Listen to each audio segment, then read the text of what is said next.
Bonjour, n'oubliez pas que je suis extrêmement important. Et je me suis rendu compte que j'ai oublié de leur présenter 4 personnes. Je vous laisse les noms et leur influence sur votre table afin que vous puissiez implanter ça. Sur ce, au revoir. Je sais pas si vous voulez que je serve à quelque chose, mais dans le doute, voici mes contacts, mes horaires, mes lieux et mon PayPal pour me payer. Et c'est assez important, donc zappez pas. Je dois vous prévenir que je ne suis pas une fille facile. Si vous souhaitez vraiment intégrer, voilà ce que vous devez faire. Et pas une étape de moins, d'accord? Je compte sur vous pour pas faire n'importe quoi. Je roucoule.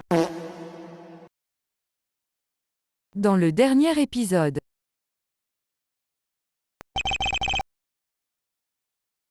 On s'approche du collège lumineux. Surtout, suivez-moi au pas près et ne posez pas de questions, compris? On va dire que vous avez compris. En avant!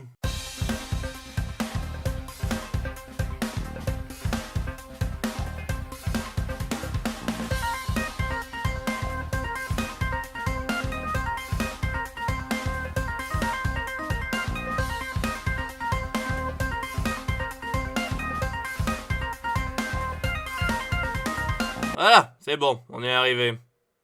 Pas de questions, j'ai dit. Bonjour, bienvenue au collège lumineux, veuillez prendre ce mouchoir. Pourquoi? Ah, j'avais parié sur le casque. On aimerait rencontrer Coran Mesmer, le chef du collège lumineux, pour une histoire d'objets maléfiques. Et je ne peux pas vous laisser passer comme ça. J'ai des cookies, attendez 5 minutes, je vais voir s'il est disponible. Il est disponible, mais prenez ceci, sinon vous risqueriez de devenir aveugle. Bonjour, je suis Coran Mesmer, et bienvenue dans le collège lumineux. Oh, que puis-je pour vous? On est à la recherche d'un objet maléfique, un poignard corniste, et on se demandait si le collège lumineux ne détenait pas cet objet. Aucun souci, je vais vérifier ça.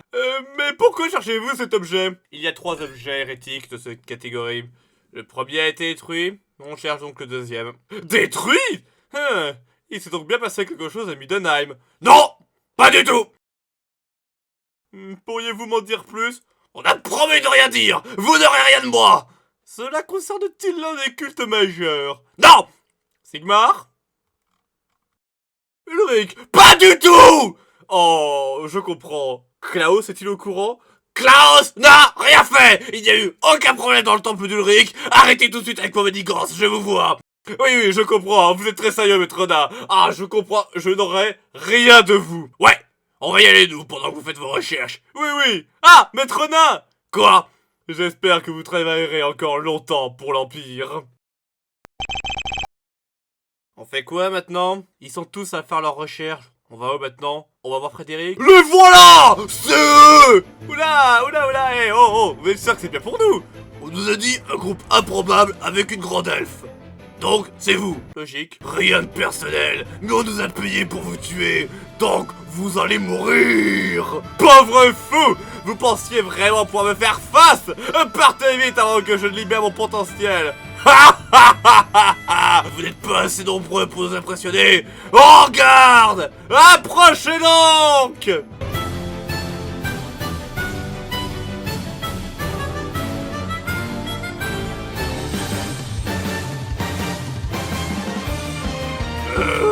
Pourquoi le combat il se lance pas?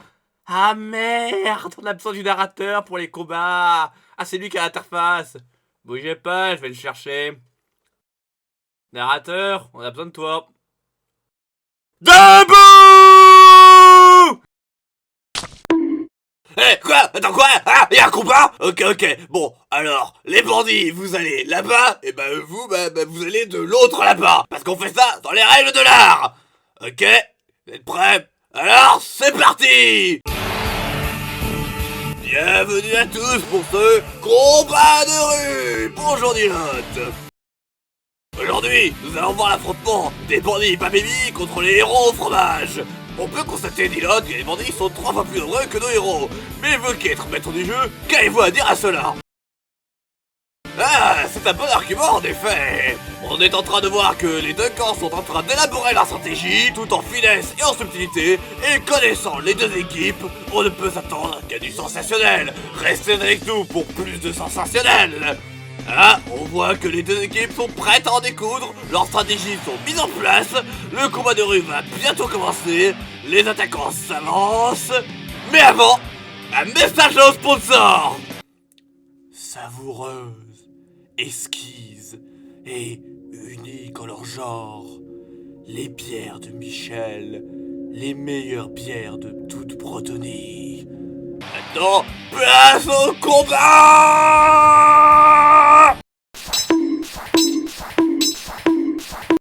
Bon bah de manière totalement prévisible, c'était complètement nul. Mais au moins, c'est fait, on peut continuer. Mais avant, les gars, musique! Voilà, c'est mieux. Bon, on va commencer par clarifier des points. Déjà, dans l'air qu'ils ont reçu, il n'y avait pas que cette espèce de petite merde sortie tout droit de tes cauchemars, mais aussi le son de cornes, ce qui veut dire qu'un cordiste sait qu'ils sont là. Et après un interrogatoire des bandits et avoir retrouvé, comme par hasard, le mioche qui leur avait livré la lettre, et découvrir que les deux commanditaires sont la même personne. Et c'est une dame. Donc, ils ont décidé de laisser tromper toutes les cartes en cours et tous les PNJ juste pour s'occuper du cordiste. Car chercher le poignard de corps étant poursuivi par une cordiste, c'est prendre le réseau et finir de destruction massive. C'est pas la meilleure des idées.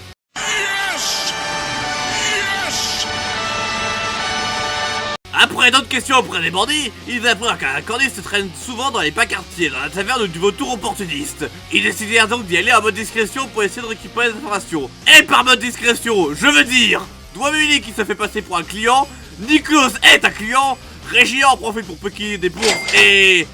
une capture. Pourquoi Vincent se retient d'aller au but, et Elise fait une entrée aussi discrète que le MJ chez moi quand je fais une erreur dans l'or. Bonjour tout le monde. Oh mais qu'est-ce qu'une dame aussi jolie ici. J'étais de passage. Vous me faites visiter? Oh ouais.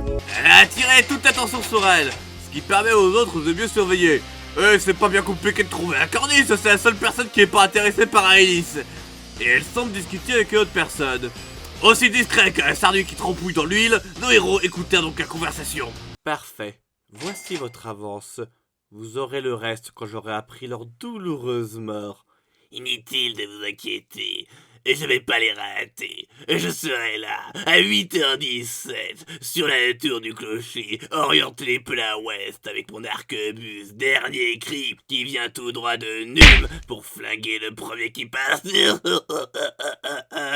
Incroyable, ça ne fera que la 10e fois que vous me le dites.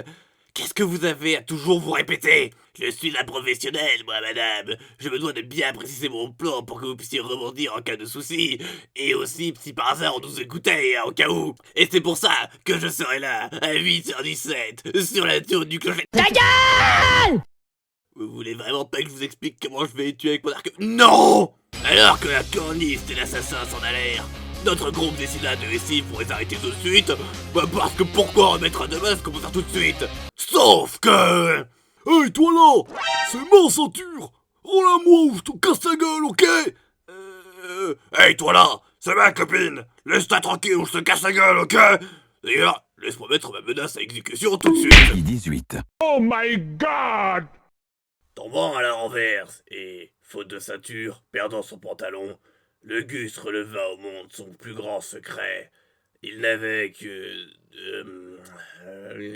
comment dire... sa famille n'a pas été très généreuse au niveau des bijoux. Il a qu'une couille. Merci pour la subtilité.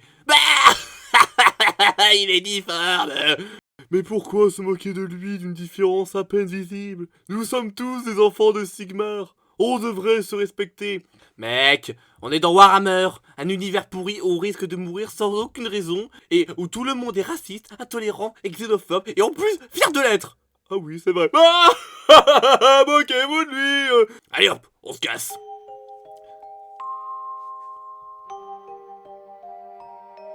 Mais suite à ce contretemps, seuls Vincent et Niklaus pouvaient encore suivre la cordille.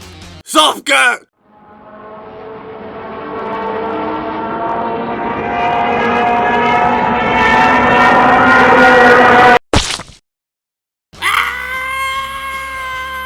Les pigeons sont très chiants cette saison, n'est-il pas? Suite à cet accident, seul Niklaus pouvait encore suivre la cordiste. Mais comment dire? Un Elfling, seul, héros, dans une ruelle malfamée. Oh, c'est comme s'il se baladait avec une pancarte « Agressez-moi, LVP !» Donc il préféra faire demi-tour. Ne pouvant rien faire d'autre, parce qu'ils sont inutiles, ils rentrèrent à l'hôtel particulier de Wolfgang. Alors non, Regina et moi, on a des choses à faire. Hein, oui, je confirme. Pareil, mon enquête n'est pas finie. Vous n'avez pas fini de payer la fenêtre ou quoi?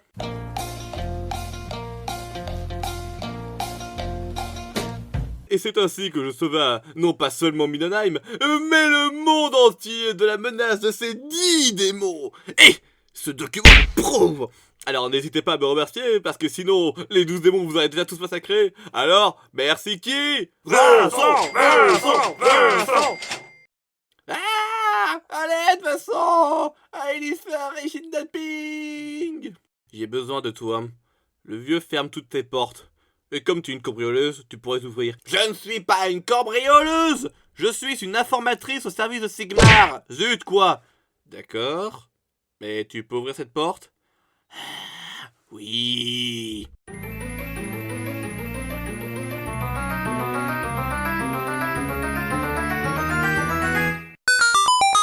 Oh tiens, j'y crois pas! Ah bah j'y suis arrivé! Ah, je m'améliore, dites donc! Alors, qu'est-ce qu'on a là? Tiens. Une commande pour une cloche. Mais il est complètement sonné de commander une cloche aussi grosse, le vieux. C'est louche. C'est très louche. Ah, à propos de louche. Tu peux... Non. Oh. Tant pis. Mais il faudrait savoir ce qui cloche avec cette cloche. Ah! Mais qu'est-ce que... Oh, mais qu'est-ce qui se passe? Nos affaires ont été fouillées. Quoi? Mon fromage! Oh, c'est louche. Oh, la je me parais, oui! Tu peux. C'est ton travail. Merci. Alors oui, vos affaires ont été fouillées. Mais rien n'a disparu. Ce qui signifie que le gus fouilleur d'affaires cherchait quelque chose qu'il n'a pas trouvé. Mais vous n'avez pas affaire à un voleur. Donc, mon fromage va bien?